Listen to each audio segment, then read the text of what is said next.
অনুরাগের ছোঁয়া ধারাবাহিকে আগামী পর্বে আমরা দেখতে পারবো চারু ও সূর্য দুজনে রূপাকে স্কুলে পৌঁছে দেওয়ার জন্য বেরিয়ে পড়ে। অন্যদিকে দেখা যায় 5 বছর পর রূপা ওই স্কুলে আসে। রূপা ওই স্কুলেও ভর্তি হয়।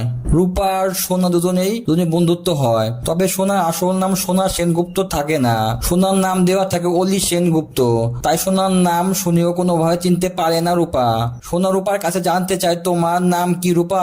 তখন রূপা বলে, আমার নাম রূপা সেনগুপ্ত। শুনে চমকে যায় সোনা। সোনা মনে মনে ভাবে, রূপা সেনগুপ্ত? কোন রূপা সেনগুপ্ত? তবে কি আমার বোন রূপা সেনগুপ্ত? সোনা রূপার কাছে জানতে চায়, তোমার মায়ের নাম কি? রূপা তার বাবার নাম সোনাকে না জানিয়ে তার মায়ের নাম সোনাকে বলে। রূপা বলে, আমার মায়ের নাম দীপা সেনগুপ্ত। শুনে চমকে যায় সোনা। সোনা কাঁদতে কাঁদতে রূপাকে বলে, পাতা মেয়ে তুমি বেঁচে আছো? সোনার মুখে পাতা মেয়ে নাম শুনে রূপা বুঝতে পারে যে এটা তার বোন সোনা। পরবর্তী আপডেট পেতে আমাদের চ্যানেলটি সাবস্ক্রাইব করে পাশে থাকুন। ধন্যবাদ।